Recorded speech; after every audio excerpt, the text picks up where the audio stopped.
Hello, and welcome to U Media Chicago's Speak On It, a series of author talks virtually connecting teens to successful writers for conversations about books, writing, and more. I am Alex, your friendly neighborhood teen librarian, and I am so excited to welcome Brandy Colbert as our first guest on the series. Brandy is the award-winning author of several books for children and teens, including The Only Black Girls in Town, The Revolution of Bertie Randolph, Stonewall Book Award winner Little and Lion, and the forthcoming The Voting Booth. Her books have been chosen as Junior Library Guild selections and have appeared on many best of lists, including the American Library Association's Best Fiction for Young Adults and the Chicago Public Library's Teen Best of the Best list. She is on faculty at Hamline University's MFA program in writing for children and lives in Los Angeles. Welcome, Brandy. Thank you so much, Alex. That was quite an intro. I'm super happy to be here with you. And now, so you live in LA now, but if I understand correctly, you did live in Chicago at one point. I did, yeah. I am one of those weird people. So I grew up in Southwest Missouri in Springfield, which is part of the Ozarks, if anyone's familiar with that area. And then I moved to LA right after I graduated college, and then moved to Chicago in 2007. And I was there until 2011. And then I came back to LA because honestly, I lost my job, which was not as sad as it sounds. It was not a job that I wanted to keep. But also there was like a blizzard that year, and I was just like, I'm leaving. So I came back to the sun and the palm trees. But yeah. You know, Chicago's a great city, so. It is, but there's a lot of snow. There's a lot of snow here. But we feel like we get to claim you a little bit as our own. Yes. Because you were here. Absolutely. Yeah. Okay, so let's dive right into The Voting Booth, which is your upcoming novel. Yay! I don't have a copy yet. I know. I was like, I'll just hold it up so everyone knows the cover. Would you mind starting by pitching The Voting Booth? Yeah, so it is, it's a lot of things I'd never done. It's a book written in, a book that takes place in one day, and it's 2 points of view. And so it's about a girl named Marva who's 18 and a guy named Duke who is also 18.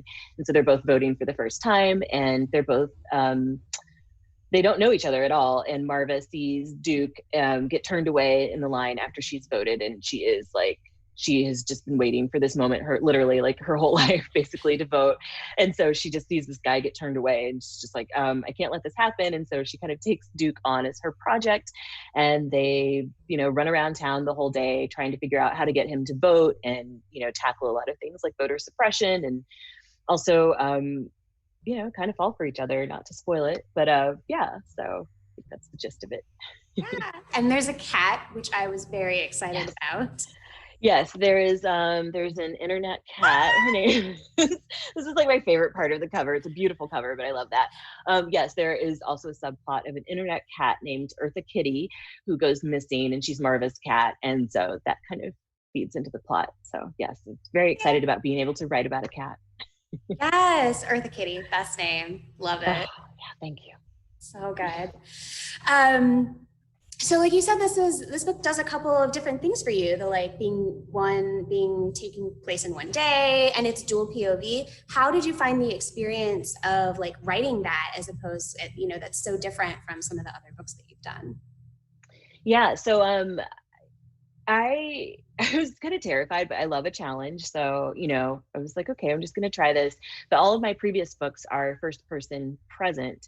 I've done a few short stories that have been third person or, first person past, but yeah, it was really a challenge for me to do this. Some of it was the timing, because setting a book in a day, you have to have a pretty tight timeline. And I am a person who does not outline at all typically.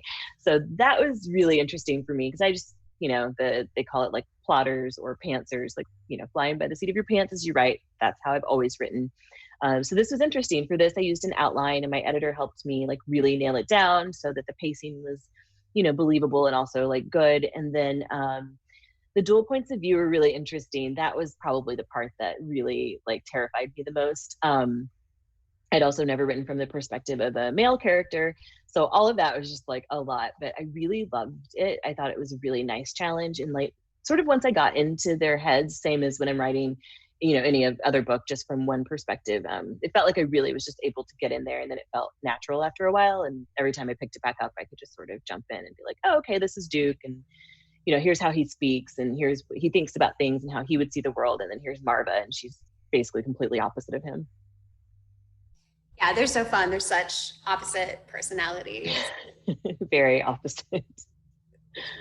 Which I love. That's something I love in YA books, when they're like, you throw two very different people together and then make them hang out and do things. Yeah, I think it's like a good way to jump into a book, definitely. And I feel like in real life, that's even like the case, because there's some friends, it would be kind of boring if we all had the same friends, right? So there's some people that I'm like, really, how are we friends? Like, we have none of the same interests, we have none of this, but like, we really get along. And there's that one thing that got us to be friends, that we keep going back to. So kind of felt like that a little bit. Nice. So one thing I found really interesting about this book, which I loved, BT Dubs, that because it's so political in some ways, because it's these two teams that are trying to vote, and all of the obstacles that are put up in their way, but also at the same time, like, there's no mention of who the presidential candidates are, or like what party they're voting for. We can certainly make some assumptions. What were like some of the factors that went into your decisions about what things to focus on or include or not include? Yeah, that is a great question. I know I kind of wondered if that would bother people, that I didn't really get down to like the nitty gritty of like, this is our current president running against, someone else.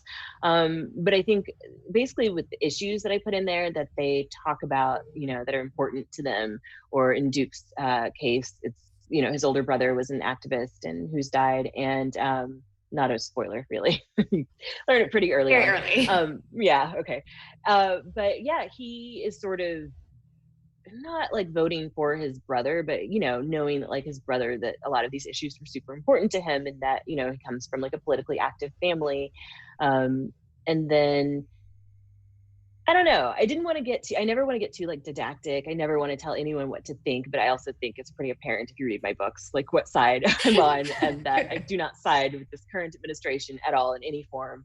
That's clear. And that's something that I'll always be happy to talk about. But I wanted it to be not necessarily escapist, because it's really hard to kind of escape the real world right now in any way. And obviously not predicting the pandemic. I kind of thought we'd be talking about the election a lot more now.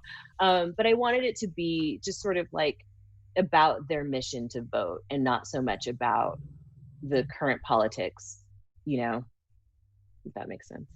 Yeah, absolutely. And I feel like those are, the challenges of voter suppression are, or not, the challenges of voting, is an issue that often gets glossed over in the wake of all this bigger stuff.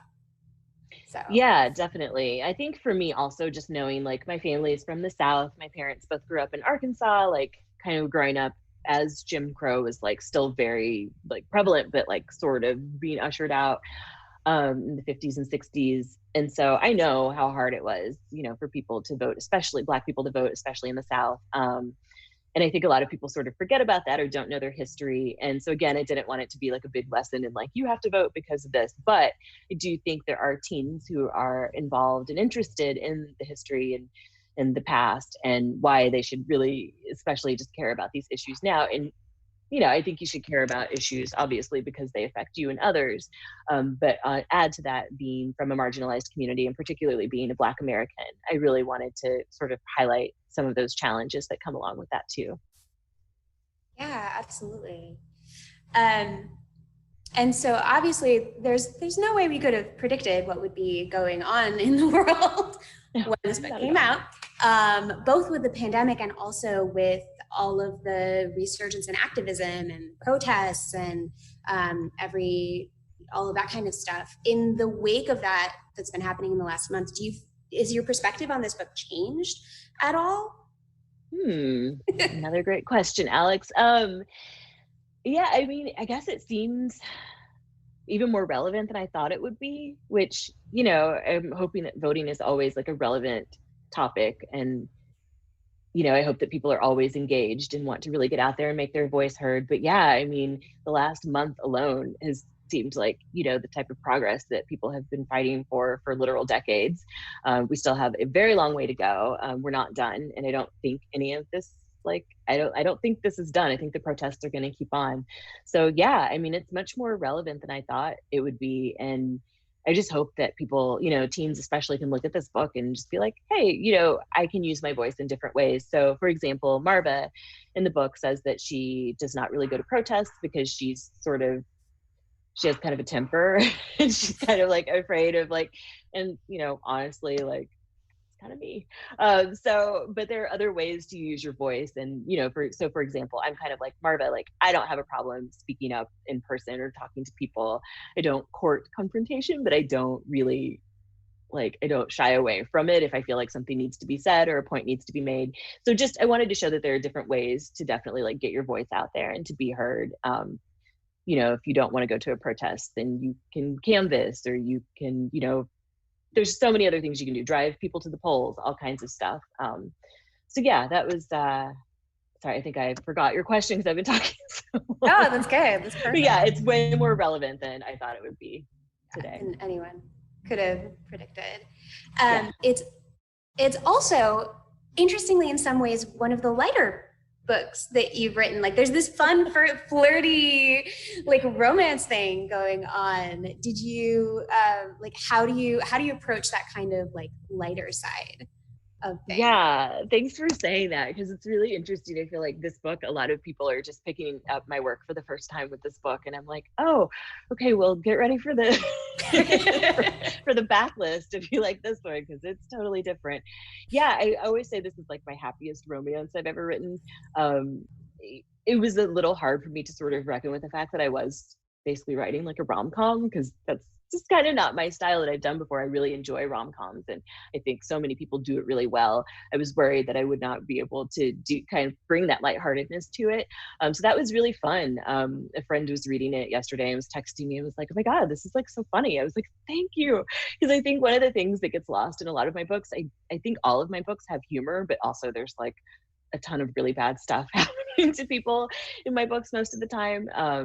So that was really fun, I thought, to just sort of have these moments of lightheartedness and jokes, and kind of they're especially having the dual points of view, having them banter back and forth. That was really fun to play with, and definitely something that I would like to explore, I think, in future books. Yeah, it was a really good kind of break from the darker, heavier stuff, for sure.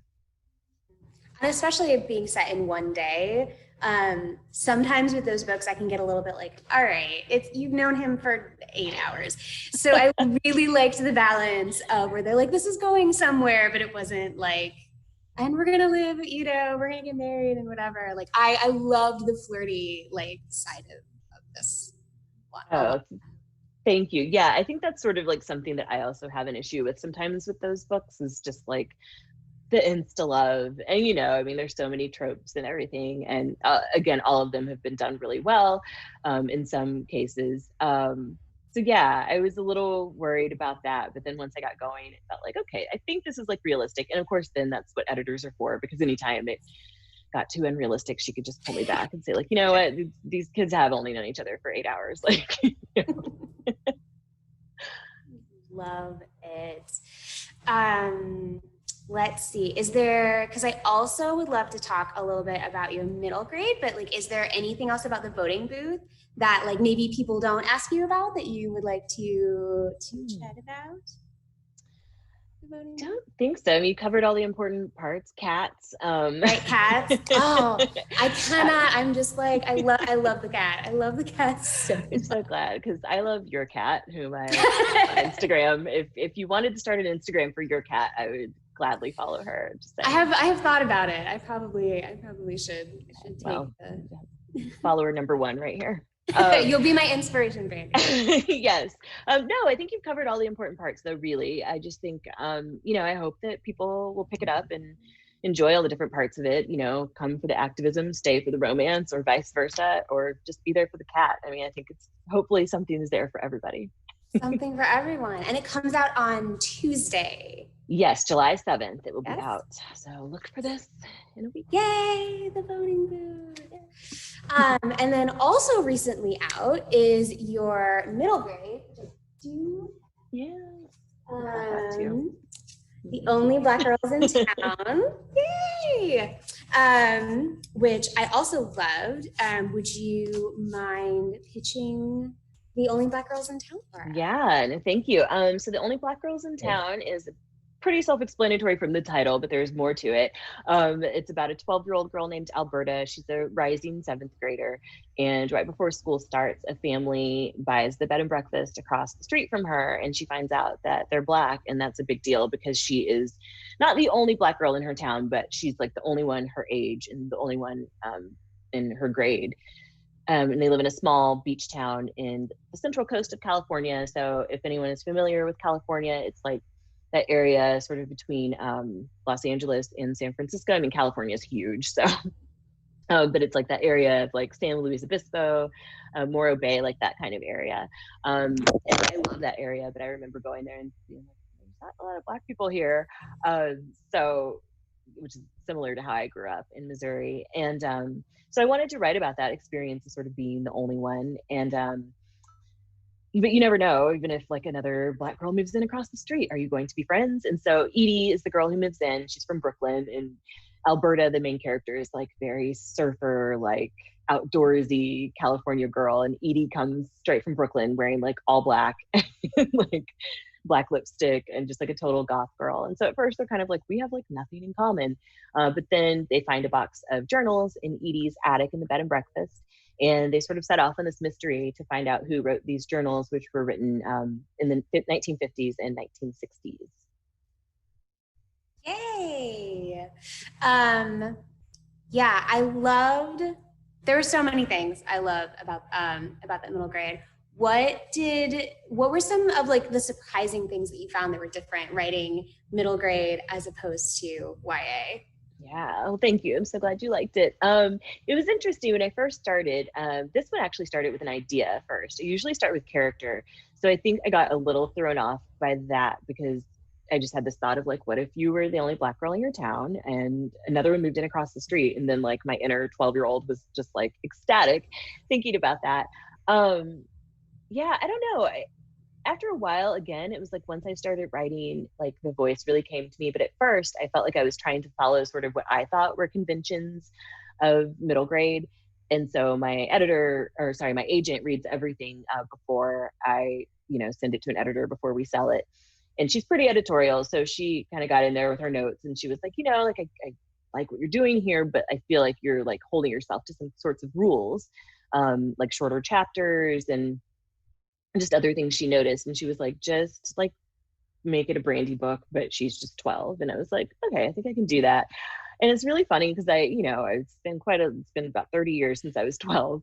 But so I don't really super remember like the everyday of being 12 years old. But then I thought back to like summer after my 6th grade year and like, fighting with my friends and like, puberty concerns and, she's not going to a new school in this, but she's like, starting a new grade and all of that stuff. Like once I kind of remembered what that was like, and I did keep diaries back then too, so just reading over them and being like, oh my God, I had like the most mundane concerns, but like they're very real when you're 12 and they're not mundane and that's your life. So I think once I like got back into that and just sort of let it go and just started writing, like it felt like it really just, the story then just flowed and it didn't feel so different. But it is weird going back and forth. I'm working on my next middle grade now and I'm having those same concerns. I'm just like, is this what an 11-year-old sounds like? Like, I don't know. But I think it just helps to let the story just sort of unfold and then it'll just come naturally, at least for me. That's what happened. I think for me, one of my markers of what like I personally consider a good middle grade is the ones that remind me how big everything felt at that age. Like you were talking about that, like, your friend sits with somebody else at the pep rally and not with you. And it's earth shattering. Yeah. And just like how enormous all of that feels. Like we forget that so easily and it's so big when you're that age. It is. And, I feel like we're all sort of the same person that we were when we were younger. I mean, at least for me, obviously, hopefully matured since then, gained some life experience. But I still have a lot of the same interests, and ways that I feel about certain situations. So yeah, it sort of feels like now we've learned to control the way we react to a lot of things, but like those feelings can still feel real, like jealousy and feeling left out and insecure and all of that. I don't necessarily think that goes away as you get older. You just learn to manage it better. So yeah, it was kind of interesting going back to that place where it's like, no, like, yeah, she is sitting with someone else and she is becoming friends with this person that I hate. And like, how do I deal with that? And you can't just stomp off. You just, as an adult, you just have to be like, well, okay, that's fine. But, as a kid, it is like that. Yeah, those big, huge moments. So it was really fun to sort of like let myself get back into that mode. Nice, nice. And so Alberta is a surfer. What kind of research do you do for, and I feel like often your characters have a hobby or an interest that they do. So like what kinds of like research do you do around those things if they're not things that you do already?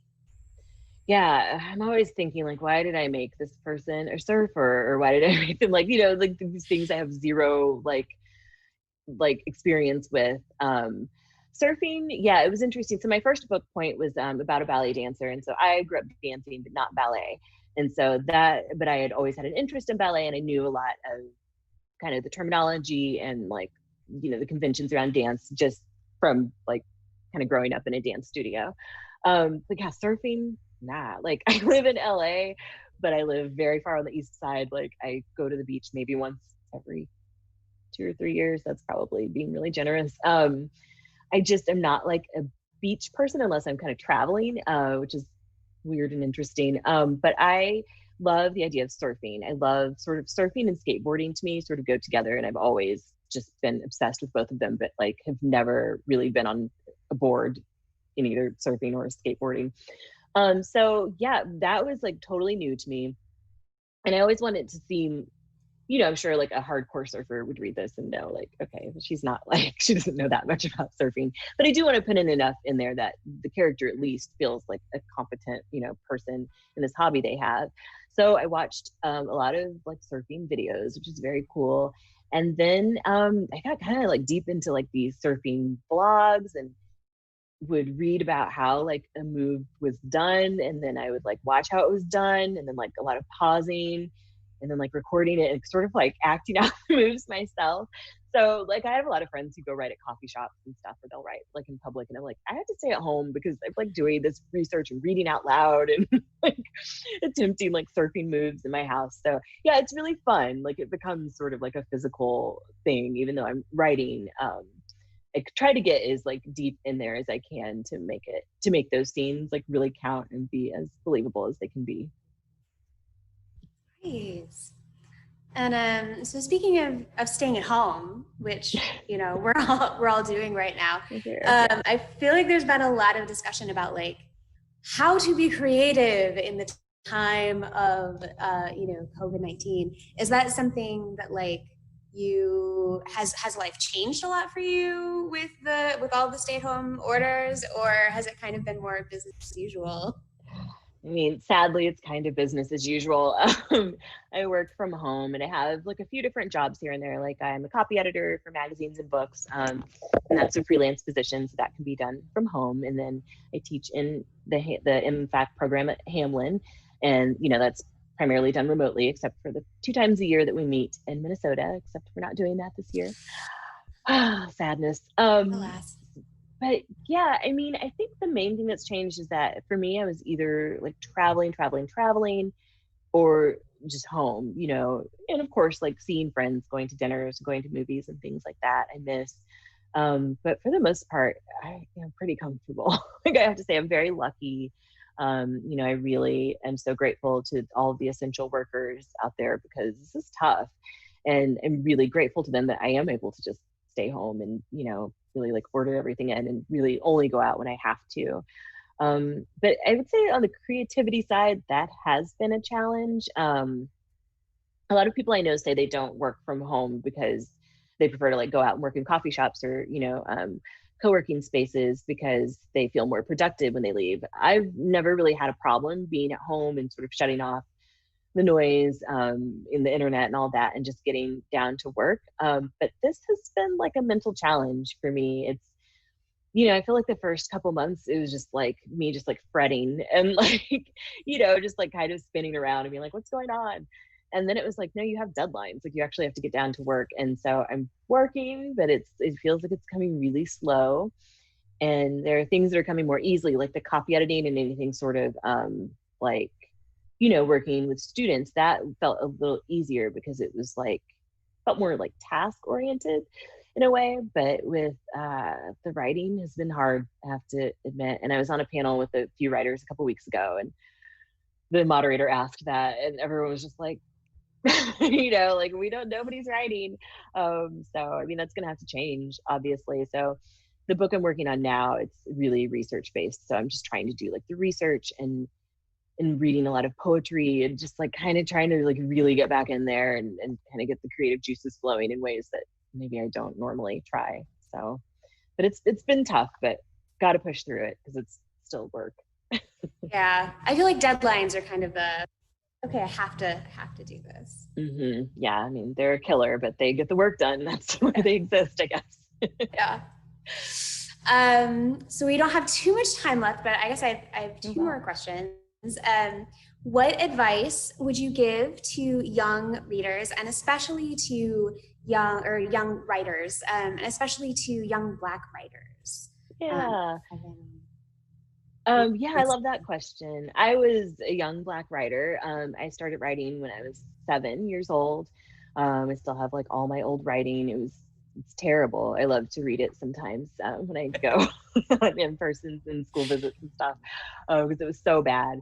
I was basically just like ripping off all of the books I was reading. But I also think that's fine. Like that's a good place to start. You have to start everywhere, and everyone. I don't think been one writer in the history of the world who, maybe like Toni Morrison, probably like Toni Morrison, I think, because she's a perfect goddess. But every writer has to start somewhere, and it's usually in a bad place. So I think just like getting the words down. If you have an idea for a story and you want to start, just start it. Like you just have to sit down and start it. Again, like I said, I don't outline. I don't write every day. So I'm very much like there are no rules to writing except just sitting down to write. That's the only way it's going to get written. I also say to read as much as you can. Again, like I was a huge reader when I was a kid, and I'm lucky to come from like a family of big readers too. So like Saturday mornings were always like libraries or bookstores, or if I was lucky, we would go to both. And just always had like a pile of books. My mom sent like a bunch of childhood photos of me recently, and I was like, oh my God, there's so many of me just like, just like this, just like always like reading at the dinner table, read just so much reading. I would read anything that was put in front of me, newspapers, cereal boxes, like anything. I just wanted words. And I still kind of feel like that. Like I just love words. I love that there's so many books out there and there's something for everybody.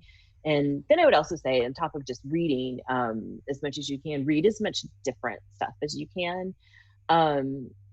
Speaking specifically to young Black writers, I feel like now is like a really great time that sort of hasn't existed in history before, where there's just more and more Black writers getting published and telling their own stories.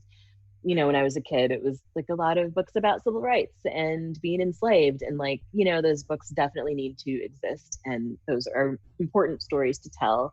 But it was also so one note, and also made you feel a little bit like you were reduced to these stereotypes of just always your life being a struggle. And obviously being Black in America is a struggle and something we're really fighting against right now. But there are so many stories about like Black joy, and just like my books, they do deal with heavier topics, but I also try to really just portray Black kids and teens just living their lives, because that's really all I wanted. All the shows I was watching, all the books I was reading, I was just like, wow, it would have been really nice to see someone who looked like me, and just to really validate, representation is everything. But I would say just, seek out books by and about people who are the same as you and different from you, read different genres. And I kind of feel like I'm attacking myself right now because I'm like, I don't read a lot of like fantasy, but like a way into that for me is like magical realism. So I feel like, a lot of people will say like, well, I don't read that. Well, there's probably some form of like a genre that you would like.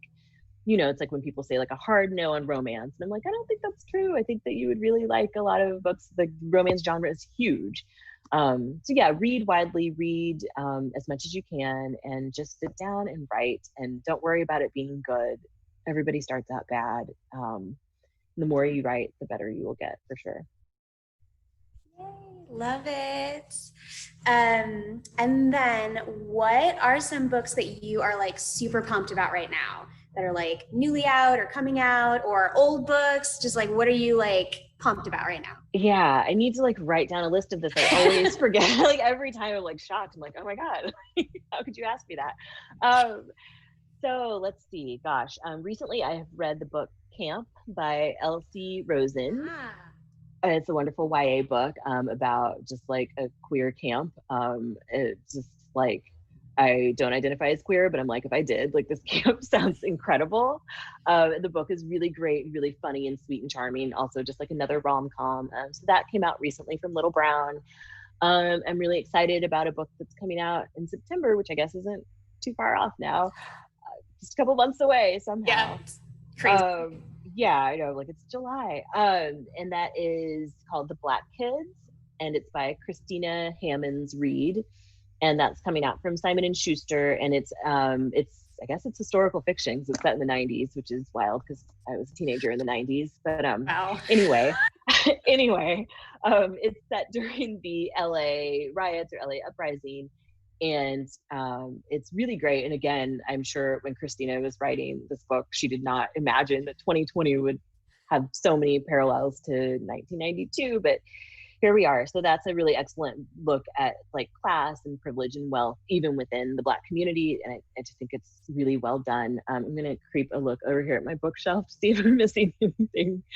I recently read Introducing Bree Hutchins, I believe that's In the Role of Bree Hutchins. I'm sorry, I keep getting that name wrong, by Nicole Melleby. It's a middle grade that I really enjoyed. Gosh, I'm reading Renee Watson's, I'm so bad at titles, Ways to Make Sunshine.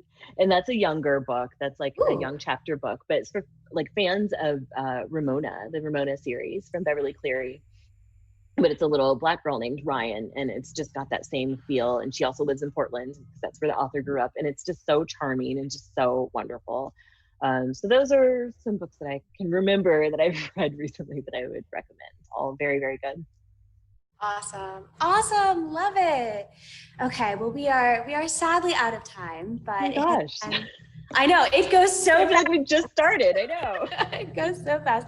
Thank you so much for taking the time and joining us. Brandy, you are a delight to have and to talk to. And everyone should check out all of Brandy's books. They're all wonderful. I love all of them. This one and The Voting Booth, which comes out on Tuesday. Yes. And hopefully we will see all of our lovely viewers back here next week, same time, same place, when we will be talking to Alana K. Arnold. So I know. Like my friend Alana. Yeah. Yeah. So farewell from the YOUmedia at Chicago Public Library. Thank you so much. Bye.